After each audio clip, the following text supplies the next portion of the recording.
Ousman Rambo Jatta speaks to me exclusively. Hello there, my name is Lamin Njie, and this is the nation today. Also on tonight, new MPs take their oath. We have that report for you, but also how Fabakary Tombong Jatta intends to be fair as he bounces back in Parliament, this time as Speaker. We have that also for you, but also GRS or CS, that is the Gambia Red Cross Society, commences disbursement of cash to internally displaced persons in Foni.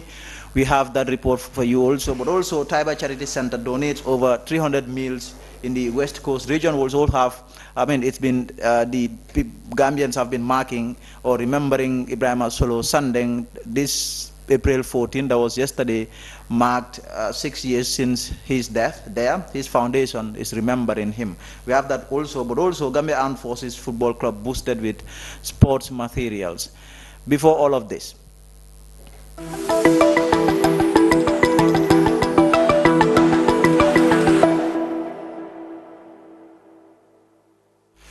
so now, we'll begin with my take for tonight. Yesterday, April 14, 2022, marked 6 years since the death of political activist Ibrahim Solo Sandeng. On April 14, 2016, Mr. Sandeng led a group of UDP supporters who gathered at Westfield to call for electoral reform. Security forces cracked down on the protesters, taking in Solo Sandeng and others. He was allegedly tortured to death. Now, 6 years since his death, his family continues to live in so much pain. But since his case is still in court, I will not go into his case. Instead, I want to talk about the significance of the day this man was arrested.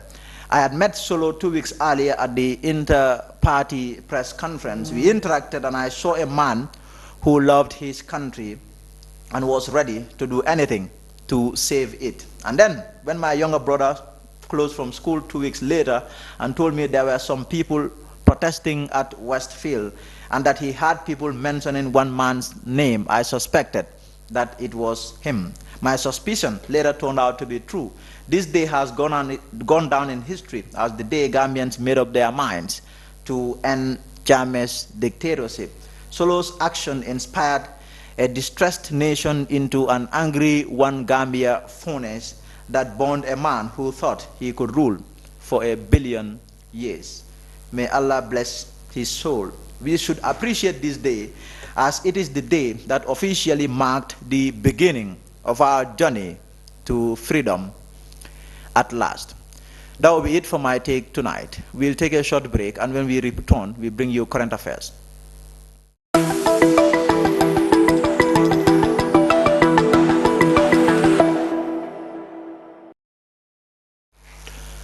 Welcome back. So yesterday, members of the country's National Assembly, that is the new MPs, took their oath of office after getting elected into the Assembly by Gambians. Last weekend, Gambians went out to vote for their new representatives, 53 of them.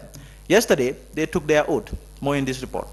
The swearing-in ceremony of the 58 members of Parliament on Thursday marks the beginning of the second ordinary session in the 2022 legislative year. During the event, President Barrow's 5 nominated members were duly elected by members of the Parliament. Honorable Fabakary Tombong Jatta, who served as a majority leader during ex-President Jammeh's era, has been duly nominated as the Speaker of the House. Honorable Fabakary Tombong Jatta, having been nominated as member of the National Assembly of the Republic of the Gambia, do hereby swear that I will be faithful and bear true allegiance to the Republic of the Gambia as by law established, that I shall execute the functions of member of the National Assembly without fear or favor, affection or ill will, according to the Constitution and other laws of the Gambia. So help me God. Honorable CDSK Njie of NPP has also been duly nominated as the Deputy Speaker of the 6th Legislature. The other 3 nominated members are Honorable Keba Langfofana, Honorable Fatimata K. Jawara, who served as the former member for Talending, and Honorable Maimuna Sise Dabo. However, following the nomination of CD Njie as the Deputy Speaker by Sirif Sar, member for Josuang, and seconded by Amadou Kamara of Nyanija, the member for Birkama North, Alhaji S. Dabo, raised a motion to nominate Langfofana as Deputy Speaker. The motion was seconded by Madike Cisse of Serekunda West, but Lang Fofana declined the proposal when asked by the Chief Justice.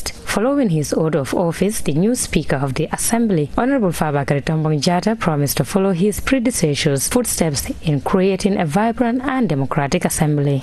Pray to Allah subhanahu wa ta'ala that I shall successfully travel the path pursued by various speakers before me and my immediate predecessor, the legal luminary, Right Honorable Mariam Jack Denton, to make the National Assembly a more vibrant and democratic legislature responsive to the needs and aspirations of the Gambian people.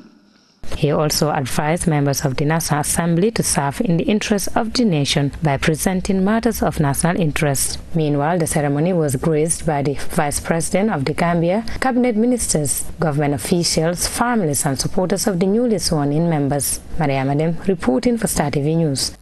Now, new Speaker Fabakary Tombong Jatta is assuring all members of the National Assembly that he intends to be fair to everyone and is also seeking their understanding. He was speaking in his inaugural speech yesterday, April 14th, 2022, at Parliament after he was sworn in as the country's new Speaker. Mariam Dem reports again.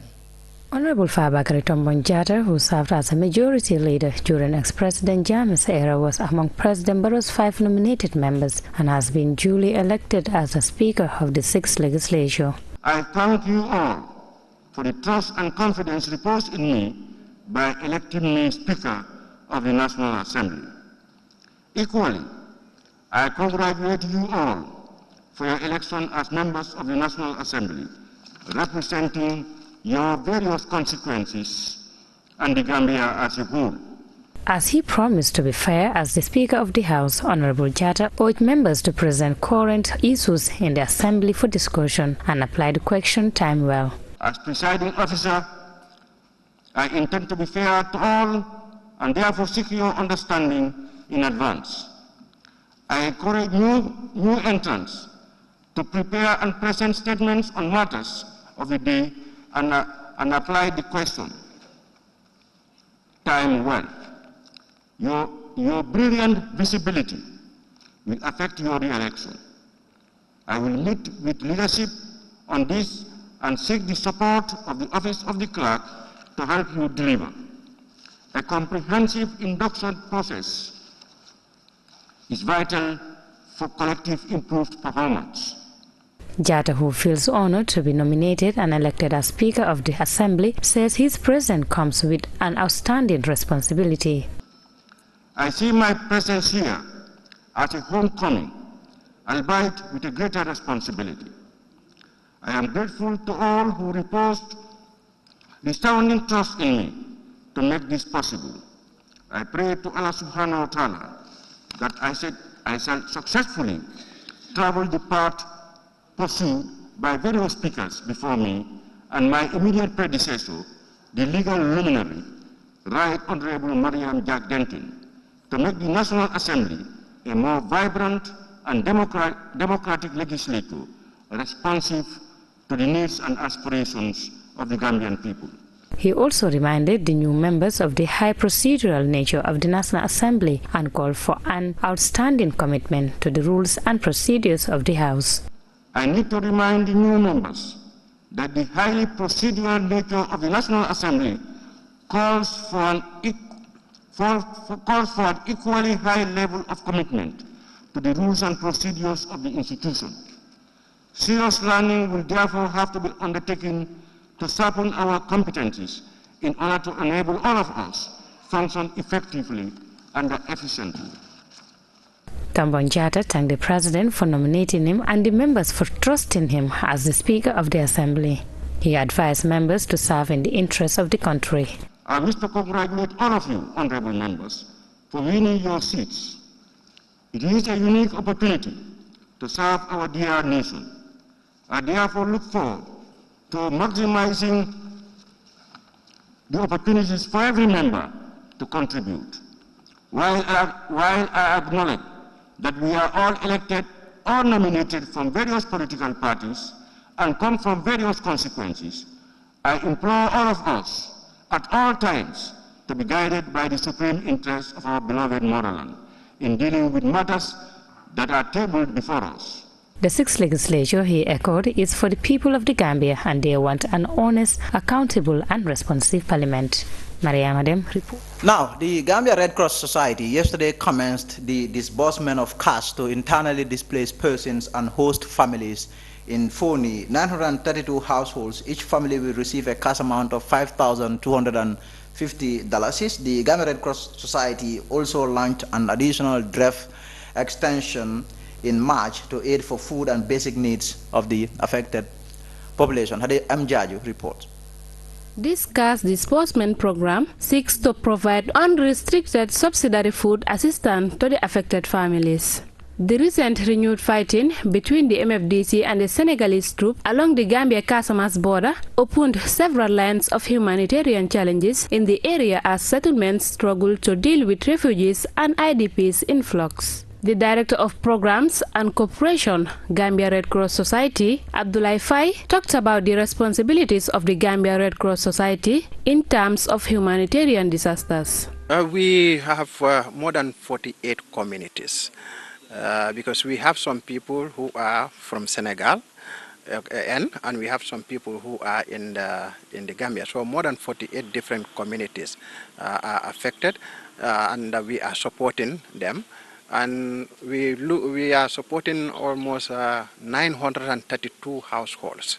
And each of these 932 households is a combination of either the refugees or the asylum seekers based on the context you are looking at, the internal displaced households.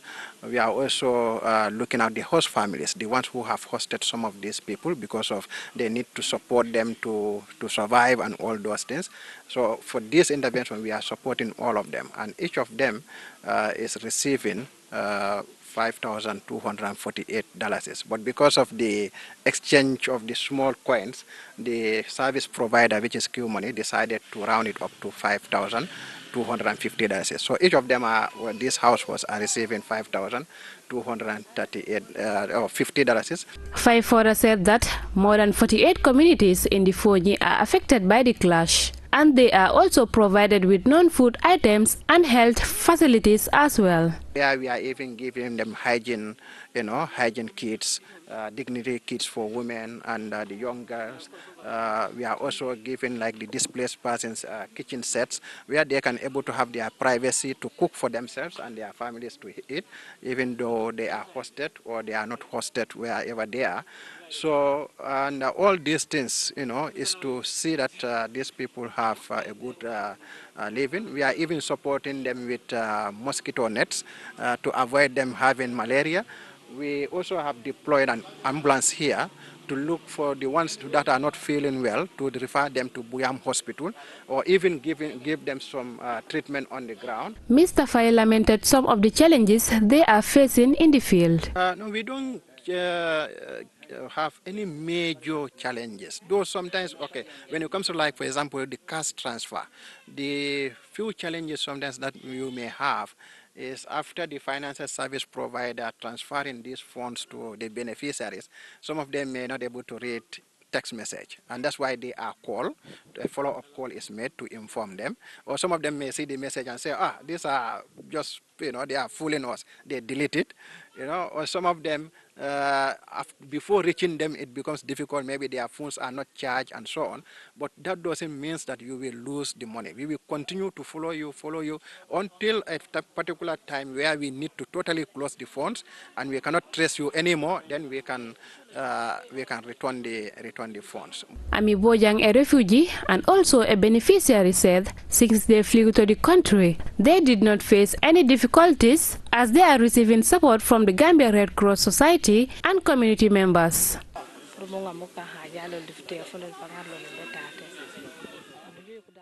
I am very happy and thankful to Allah for sending these people to come to our aid after living in our homes to seek asylum in the Gambia, because they have been providing food items and cash to us. I would like to thank them for their kind gesture, and Allah will continue to bless them for their good deeds.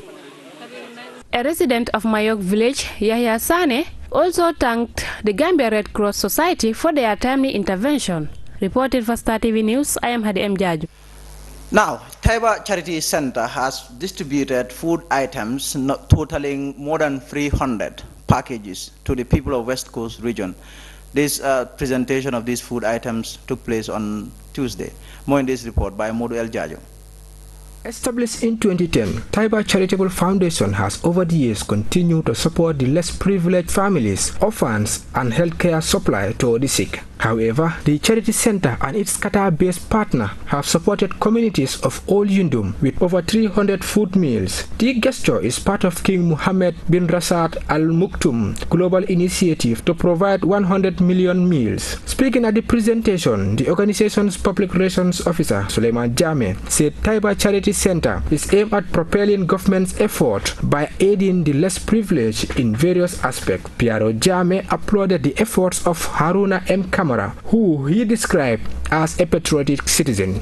Haruna M. Kamara, Taiba Charity Center is an organization that is formed since 2010, and we normally engage into so many development activities just to complement government effort, because all the development that we are doing or that we have done already is just here towards complementing the general effort of the government, because in the area of health, we intervene in health, religion, livelihood. In fact, we give a medical fund for people with kidney problem, for them to take care of their dialysis programs and activities. So for that being the case, we want to recognize people who are here, the beneficiaries and the people of Yundum, and also to thank our staff, the staff of Taiba Charity Center, for the wonderful work, and the media team present here.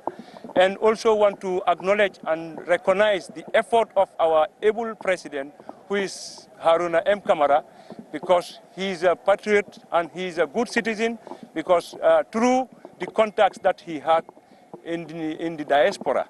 The Chief Executive Officer of Taiba Charity Center, Haruna M. Kamara, extended gratitude to the King of Qatar and his partners, Darul Bir. The food items are dedicated to women who struggle to make ends meet in their households. That is why we decided to reinforce them with food supply in this holy month of Ramadan, because the challenges women endure cannot be overemphasized.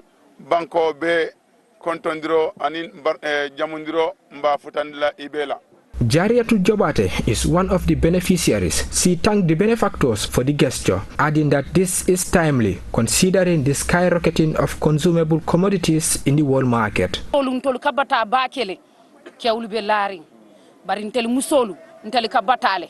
We suffer a lot before putting food on the table as women, but thanks to Taiba Charity Center, we are grateful to them and their partners. Cooking oil, 25 kilos bag of rice, and a bag of onion were given to 300 people, most of whom were women. The donated items will, however, go a long way in feeding those benefited. For Star TV, I am Modu El Baji. Now, the Solo Sandeng Foundation on Thursday remembered Solo Sandeng 6 years after his torture and disappearance on April 14, 2016. The theme for this year's commemoration is implementing the TRRC recommendation, a recipe to discouraging police brutality. Our Sane reports.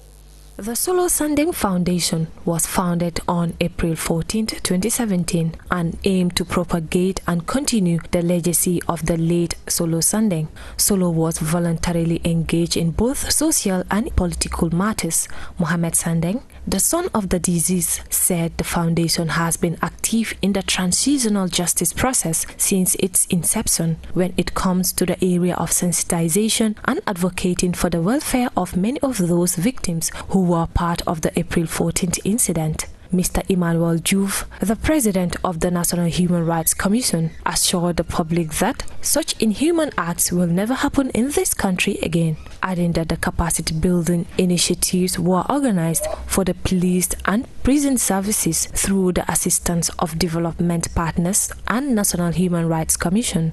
The training was geared towards the work of the police and human rights. Mr. Juve disclosed that the NHRC has assisted the police to come up with a code of conduct in the way it does its work, adding that the police are supposed to carry out their duty in accordance with the law and due process. Meanwhile, he advised that citizens also have responsibilities to keep the peace and to be law-abiding in creating a better society. Via Zoom, Fatoumata Sandeng also gives a little speech about her late father and all the victims of the 2016 April incident. The meeting was organized together with civil society organizations to discuss the way forward in implementing the APRC recommendations on security sector reform. For Star TV News. And now, Gambia's goodwill ambassador and former international footballer President Jammeh on Wednesday presented varieties of sports items to the Chief of Defense Staff of the Gambia Armed Forces at the Defense Headquarters in Banjul. The donated items include different versions of football jerseys, socks, and footballs, among others. Modu El Baji attended the ceremony, and he came through. During his remarks, Ambassador Jatta described the presentation as the benchmark of his partnership with the Gambia Armed Forces. The former Gambian international reflected when he was training with the Armed Forces football team, the Khaki Boys. He considered himself as a soldier. And it has been a privilege since when I was playing football. I always feel that I'm a soldier, because in my mind I play like a soldier, because I like the attitude of the soldier, because every time you do things, to the best of your ability. So that have really motivated me. Even now, even when I'm taking picture, even my wife tells me, "Oh, you are standing like a soldier." Yes. The Chief of Defense Staff, Yakuba A. Drame, welcomed the gesture and revealed that sports is an important factor when it comes to uniting people, irrespective of their background and affiliations. He noted that sports has over the years played a crucial role in cementing civil-military relations. With our brothers and sisters outside uniform. And one way we do that, we participate in sporting activities. We have a football team, male and female. We have volleyball team, male and female. The male when it comes to supporting the Gambian Force is a household name. We've won it many times. Occasionally others have won it, but that's the spirit. If you want to be winning all the time, others are not winning, then we are going to defeat the purpose. The purpose is to have an enhanced relationship. In achieving that, there is a need to exchange the baton at some stage. You cannot be in charge of the baton all through, meaning you're going to discourage others to participate. Having said that, personally, I'm really touched in the context. It's quite an impressive gesture on your side. Lieutenant Colonel Musa Jammeh, speaking on behalf of the board governing the Gambia Armed Forces football team, noted that the donation will go a long way in boosting the morals of the players. He thanked Ambassador Jatta for the gesture. Because after having a first-hand information or knowledge of how things are on the ground in terms of the Armed Forces team, he knew that he could play a part, especially in the logistics part of the team. And since then, Ambassador Jatta has assisted the Gambia Armed Forces by providing quality sporting materials to the team. I remember about 3 or 4 years ago, he brought some quality umbro material, of course procured at a very discounted rate. Ambassador Tijan Jatta is the country's representative for Umbro South Africa. Over the years, Jatta has extended his goodwill to other institutions in the country, which include cabinet members. However, the donated sportswears include 24 footballs, 4 sets of jerseys, and among others. For Star TV, I am Modu El Baji.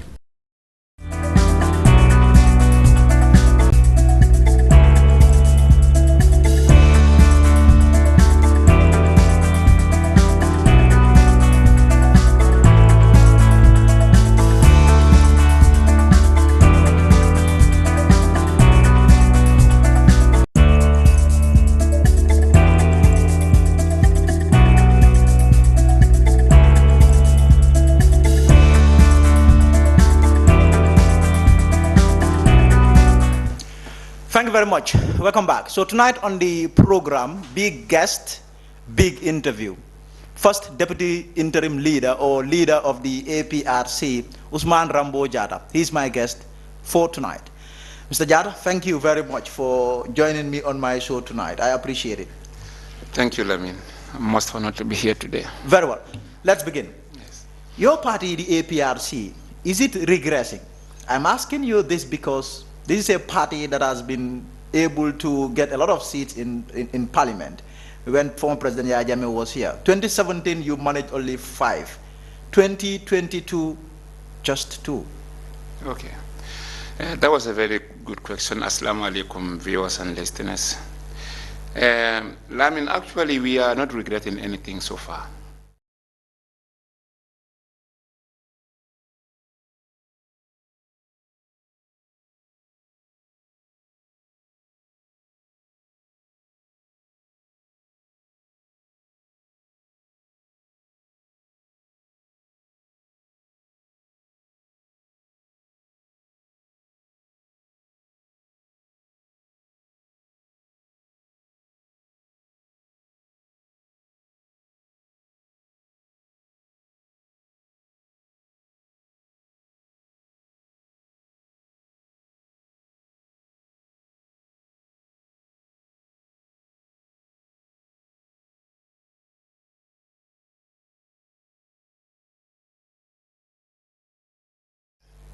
We have not regretted anything in losing all those 5 seats in Foni. But what went wrong in Foni? Some of the most respected APRC leaders come from Foni. Musa Amul Nyasi.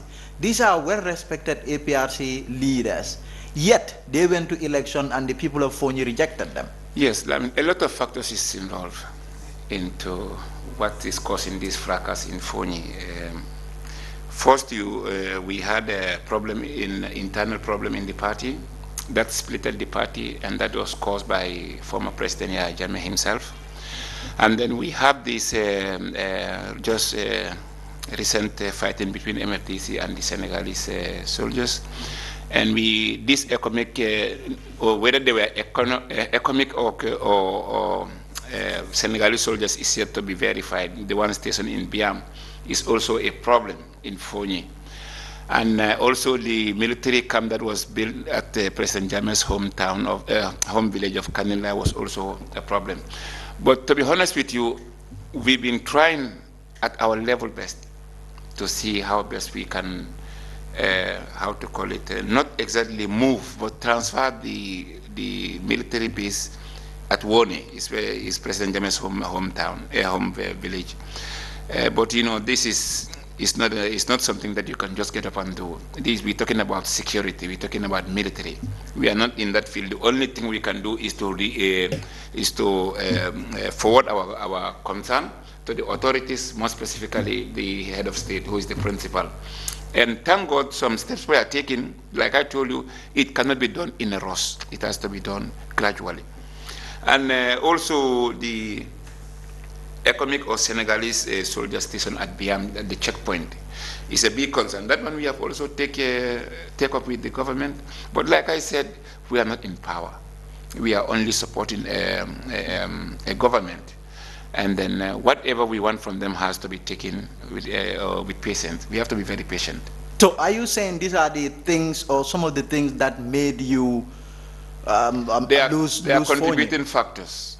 But our main problem as to why we lose, I have to be very bold and frank. Exactly. It's tribalism. Tribalism played a part. So when you say tribalism, what do you exactly mean? We have some elements mainly in the diaspora. And the leadership of this unregistered, breakaway unregistered group, Tamba, Lamin Tamba, you have Fode Chor, Jerending Sanyang, Abdou Jaju, Bakar Saibo Sane. These people never appreciate the leadership of Honorable Fabakary Tombong Jatta. This brought the split in APRC. We were being undermined from the onset. And I think the undermining started somewhere around 2018, 2019, when the party started to stand on its feet, because the party was crawling from 2017. So we fight tooth and nail to make sure the party survives. APRC cannot just die down like that. We did what we could. At least we were able to save the party. Then these people, they came with this notion that Fabakary Tombong Jatta is a Mandinka, Rambo Jatta is a Mandinka, blah, blah, which I don't understand. I don't see what tribe has to do with politics. But when the going was tough, we were still Mandinka, and we were appreciated. We were the savior. Whenever there is a problem in Foni, they say, oh, call Fabakary. Whatever happens, they said, what is Fabakary saying? But in the end, it wasn't like that. Okay. I think we will come to that in the later part of the program. Yes, but then okay, now you have lost the entire Foni. Yes, you managed to get only. No, we haven't lost the entire Foni. Because where do you have? We put up candidates and then they voted for them, so we haven't lost the whole the entire Foni. You still have support there. Oh yes, we have support there. So and remember, we also had challenges during the election because in certain places.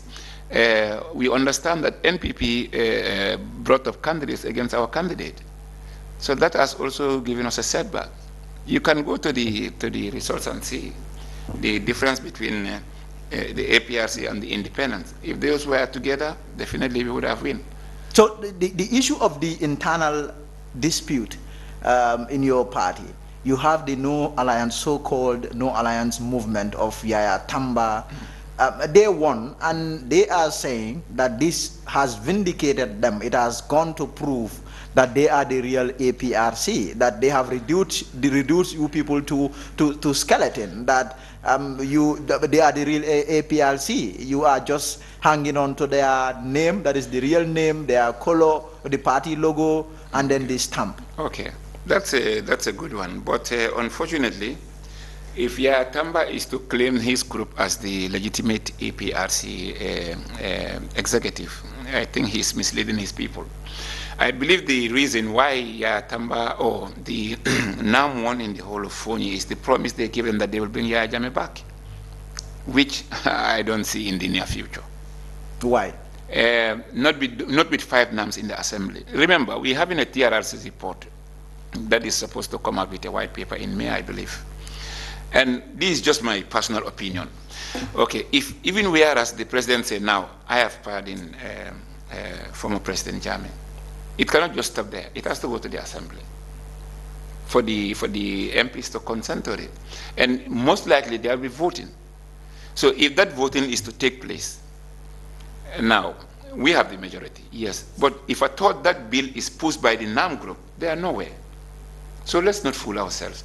That was, they mislead the people with that pronouncement that they can bring Yaya Jammeh back. It's a lie. It's not true. They cannot do it. We've been trying since 2017. And we are more connected to this government than they are. And I had some of their MPs already saying that they're not going to work with the government. Then what kind of people have they voted for in office?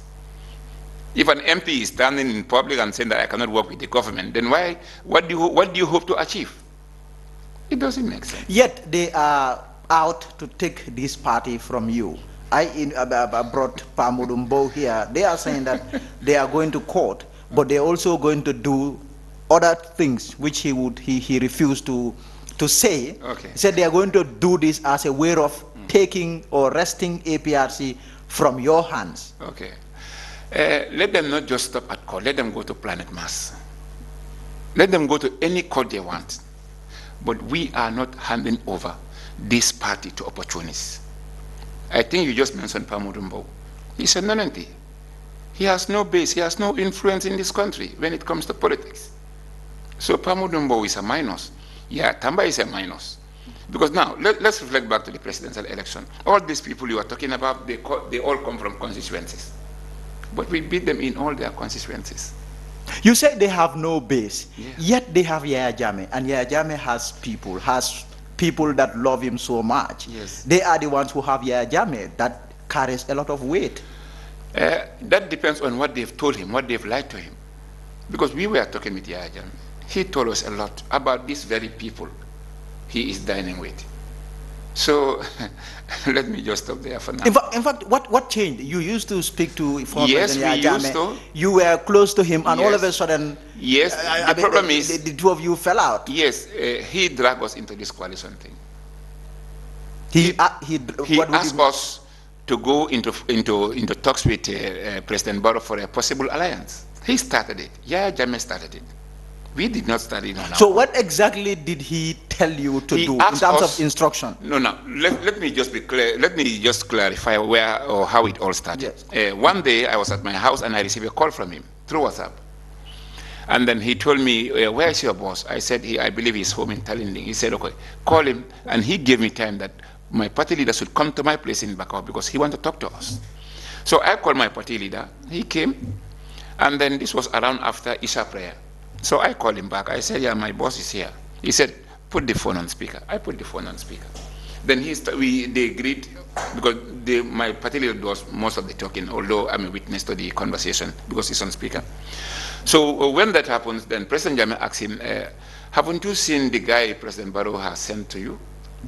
Party leader told him, no, it's news it is news we're hearing from you. But nobody told us that President Barrow has sent somebody to us. And then he said, okay. Then they conversed, and then the conversation was over. Some days later, my party leader called me. He told me, call your boss, tell him I want to talk to him. So I called him, we fixed an appointment, and party leader came back to my house again. And then we called him, and I was present also at that conversation. So party leader told him that the guy you were talking about came finally. Who was that guy? No, I don't know. It's only the party leader who can answer that question. So he told him that this guy... That guy came from President Barrow? President Barrow, yes. So he met my party leader, they discussed. Then that was the report or the feedback my boss wanted to give back to President Jammeh. So he told him that the man came, and then President Barrow wants us to talk. He wants us to possibly form an alliance. President Jammeh told him, but no, it will not start from there. He asked Uncle Fabakary, don't you have interest? Uncle Fabakary told him, yes. He said, what is your interest? He said, our vehicles, our bank accounts, and so on. Then President Jammeh told him, then start with that. And then you can come to this one you are talking about. That is the forming of an alliance. So that's where we started. So Uncle Tombong went back to President Barrow and told him what is about to happen. So now President Barrow told him that now, me and you, we cannot do this. Now let us each select a 5-man committee. President Barrow selected 5 people, Uncle Tombong selected 5 people, of which I was the chairman. And then not only for my party, but both parties, I became the chair of the committee. That's what we call the negotiation committee. So then we start to talk. It was stiff. Sometimes we'll go and then have a break. Where were you having your meetings? That is a secret. You are not saying that? No, I'm not disclosing that. Fair enough. Fair enough. But what do you say to the claim or the suggestion from the other faction, the no-alliance that we sold people, the party? Not so selling the party, that in fact you were never speaking to Jammeh. These are all things that you cooked up, that you came up with. Okay. You never spoke to Jammeh. Jammeh never gave you the instruction, the green light to bromance with Barrow. Actually, if you ask me, and if I am to be honest with you in my response, the biggest regret in my life right now is why I was not recording those conversations with President Jammeh. That is the biggest regret of my life. Had it been that I had a single record, President Jammeh will never talk. He will never call from Equatorial Guinea and talk about Gambian politics. Because then I will prove his inconsistency. He's very inconsistent. He can say this, he can call this table brown, tomorrow he can say it's white, whilst it's still brown. He is that kind of person. He has done that a lot of times. So that is the biggest regret I have in my life. Why those conversations were not recorded. We are not in a hurry to get rich. No. We don't take any money from President Barrow to go into this alliance. And then the no-alliance people, they are standing their ground, saying that you people are not telling the truth. You never spoke to Jammeh. Jammeh never gave you the green light. So in terms of the former president, and you are saying that he is very inconsistent, and all of a sudden Jammeh appears and says, these are a bunch of traitors. I never, gave them this instruction. Go and take my party from them. Okay. I believe you could remember when we were about to do the demonstration that we held at Sukuta Jabang traffic light. 2019, I Yes. remember. We spoke with him. That conversation was recorded. right? I remember that. I listened to that conversation. Yes. And since then, we were communicating with Jammeh until when he decided to give his back. And do you know when he did that? At one time in 2020, January 2020, that was the last time we spoke with him. If you want, you can lower your mic down a little. That was the last time we spoke with him. And then my party leader told me to call him because by then it is election year. It's 2021, yes. It was election year. So party leader came as usual to my place. Then we start to converse with him. We told him, now we are in an election year. What is our fate? That was far before we even think of signing an alliance with Barrow. Because the negotiation have started, yes, but like I said, we have breakups. So he told Fabakary, anyway, you go and toil your land, and I'll toil my land. Whatever we have, at the end of the day, we bring it on the table. We went to our farm, we toil it, we have 10 vehicles from Barrow and 3 million. So that is what we want to report back to President Jammeh. That's when he refused to pick our calls. What went wrong? What happened? Was it because, why did Jammeh all of a sudden change and never wanted to speak to you? We are yet to know, and we will be very interested to have an answer from him whenever we see him personally. We want to know where we have offended him. Are you people traitors? Did you sell this party? Actually, you and me, we live in the Gambia, so if I'm a traitor, you should be able to know by now. So if it is coming from Jammeh, Jammeh is not Allah, he is not Malaika or whatsoever. He's a human being like you. He's entitled to his opinion. So if he thinks that we are a traitor, that's President Jammeh. But for me, I know, me Rambo Jatta, that I'm not a traitor. Right Honorable Fabakary Tombong Jatta is not a traitor. And then you went ahead, you did not hear from him, you went ahead to enter into this deal, alliance with the National People's Party. And one thing that featured prominently is the issue of his return. Jammeh was not speaking to you, yet you were pushing his agenda, his interest in that deal, in that negotiation. Mm-hmm. Actually, it's very funny if people have to assume like that, but I can guarantee you that in in our conversations, Jammeh's return was very key. It was a non-negotiable agenda. It was always there. It was always there. He knew it. Like I told you, the man is very inconsistent. When he backs out for good. No matter what you've agreed, he doesn't care. He has done that to a lot of people in this country. Are you still committed to his return? We made a promise, and we are Jattas, he is Jammeh, so we'll never betray him. We'll never let him down. We'll do our best. Despite him calling us traitors. Betraying you and calling you traitors. That will show you that we are better than him. Let him insult and do whatever, but we'll stand our ground that we want to see him back home safely. We'll pursue that. We'll never give up. Now, I mean, election came, well, we started with the parliamentary election, but in the presidential election, President Barrow ended up winning. We have the parliamentary election. APRC played a key part in President Barrow's re-election. And then the parliamentary election came and it has gone. You sought for the seats as a partnership, as a coalition.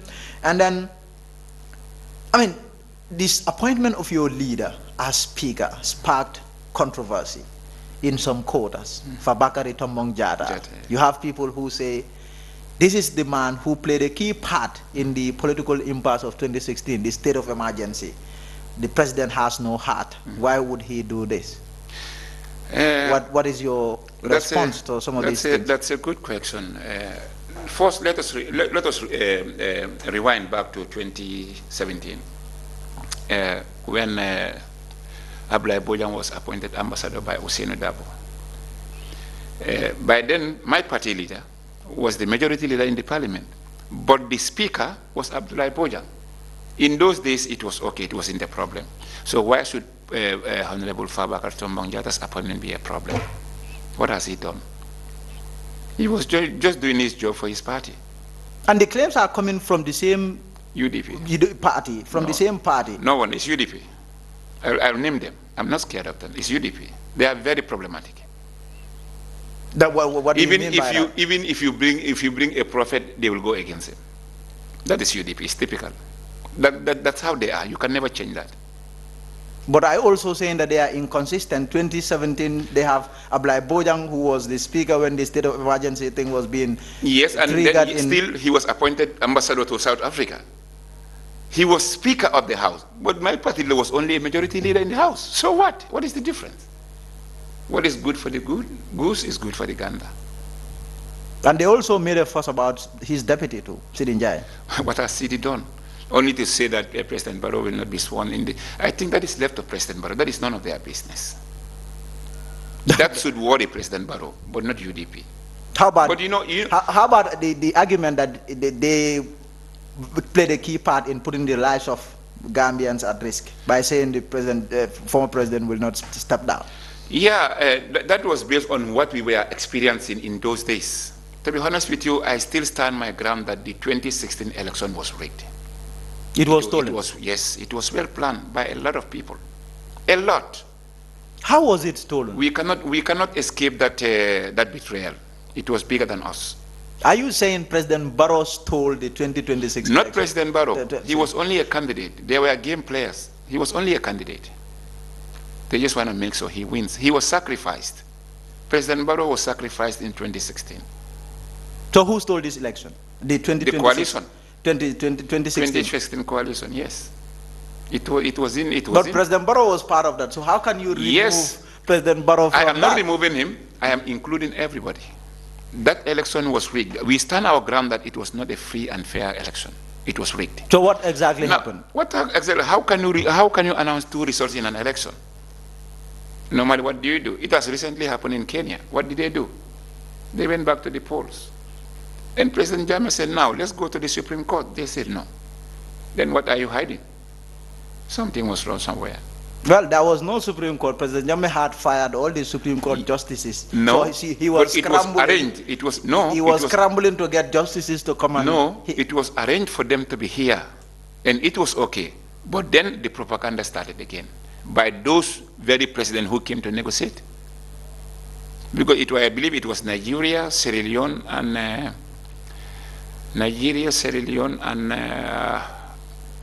Ghana, I believe, is where these judges are supposed to come from. Their presidents were here.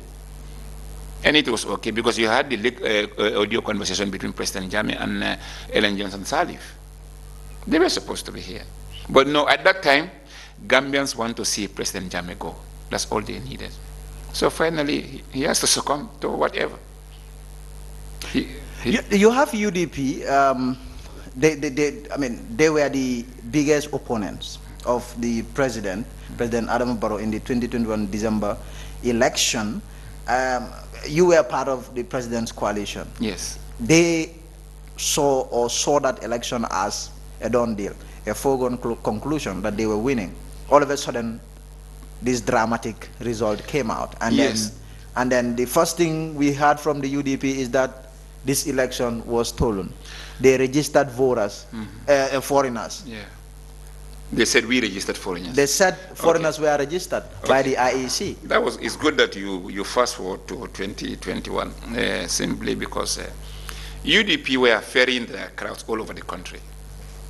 I was UDP for almost 17 years.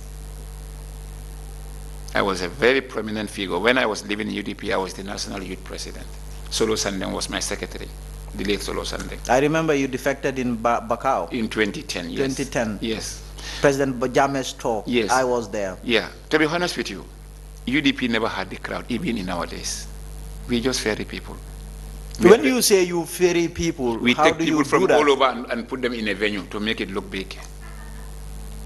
But the crowd was never there. Trust me. The crowd was never there. How many elections with President Jammeh? 4. Every time, limb. So, come on. It's the same that happened in 2021.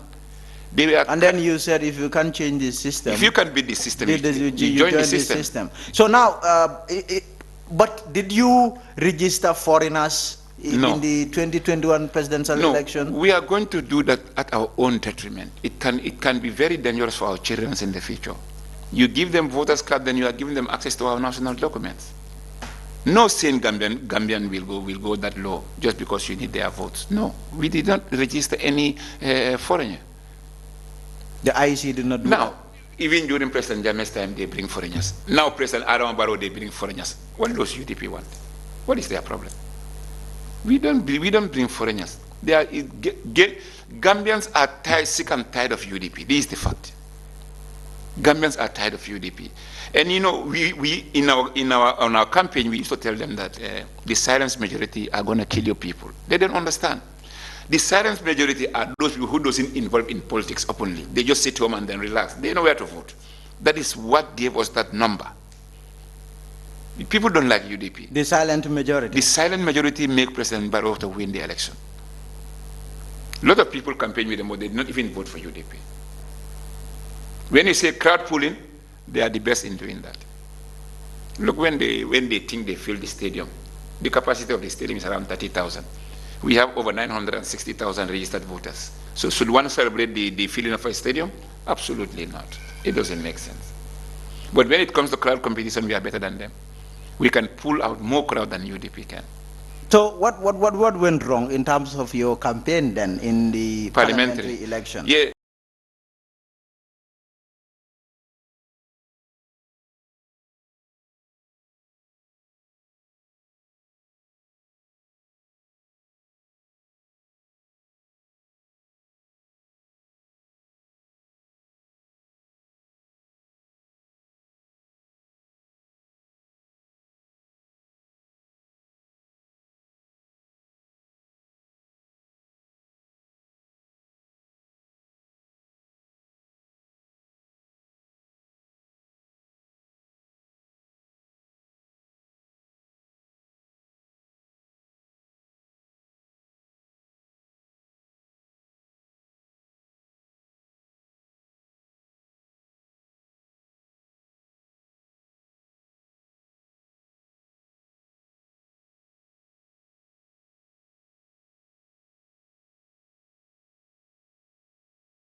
He said UDP is winning. You know, Dabo is living in the past. It's unfortunate. The man is aging, so the memory is going. You know, even your phone, sometimes the memory will disappear. That is what is happening to Lawyer Dabo now. He's living in the past, honestly, because he is complaining the appointment of Honorable Tombong Jatta, but yet still he himself appointed Abulai Bojang as ambassador to South Africa, up to the extent of insulting the whole Jola tribe. He said Bojang is the only true son of the land in Foni. That is an insult. No, Dabo has a problem. And I feel sorry for him because he's been sent to permanent retirement, which is Ardo. You know, President Barrow is too powerful. When he blows you, if you don't mind, you die. But for him, it was just a soft one. The next one, I think he's going home. So for Dabo, let's Are you seeing him coming back in 2026? No. We would like UDP to stay in the political arena. Otherwise, government politics will be very boring. That is a fact. But for Dabo to make a comeback, no. Let us not pray for that. The man is problematic. The man is full of problems. Honestly, Gambia will never produce a controversial politician like Ousman Dabo. He's controversial, he's inconsistent, he is problematic. But how is Dabo controversial? He's a flip-flopper. Dabo will say this thing today, tomorrow he'll say another thing. So he's very inconsistent, just like President Jammeh. You are putting them in They are birds of the same feather, they flock together. They are all the same.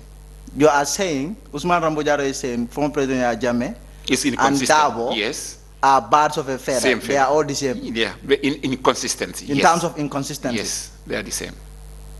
So according to my believing. What you what believe. I believe, that's what I believe.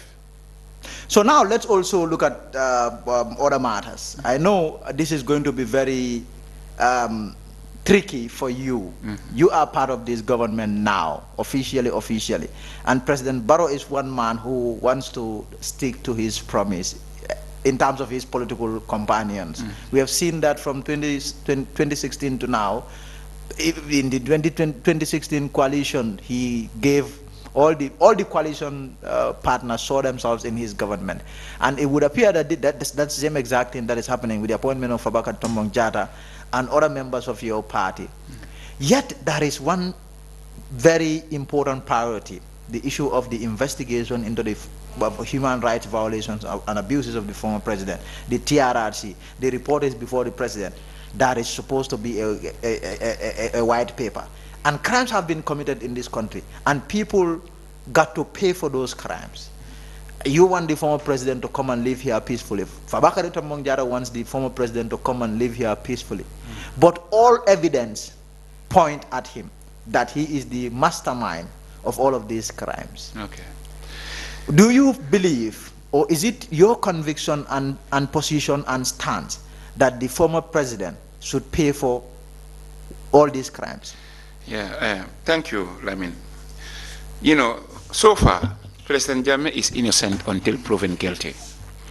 The Commission of Inquiry, or the TRRC, is not a court of law.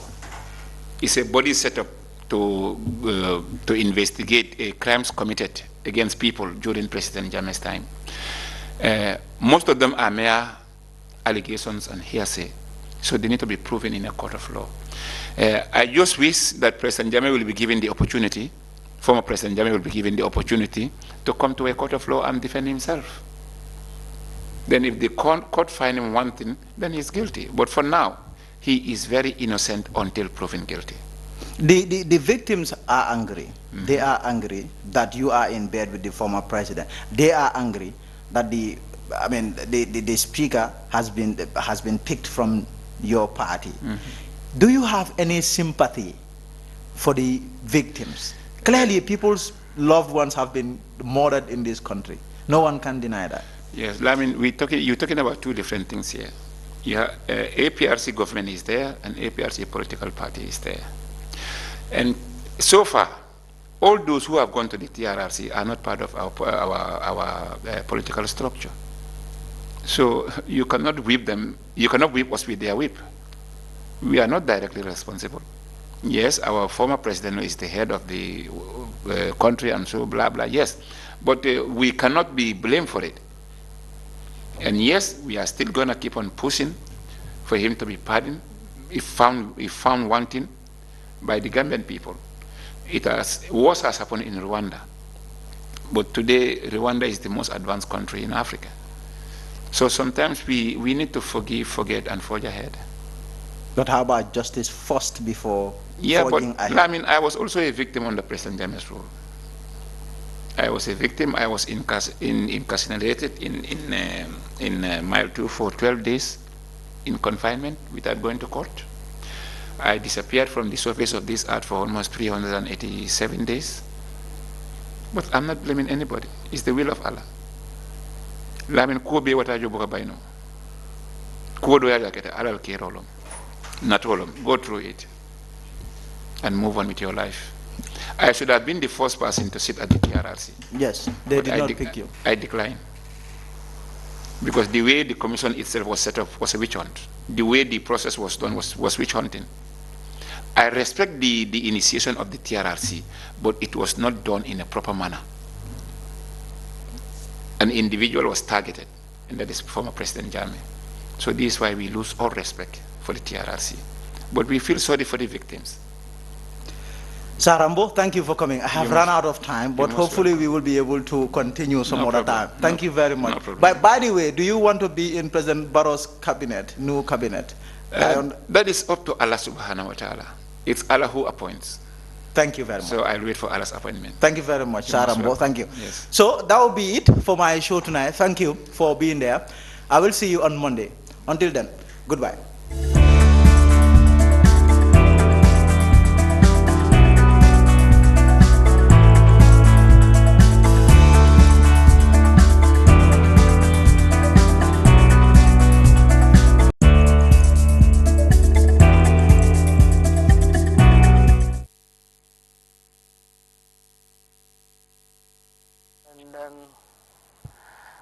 Start.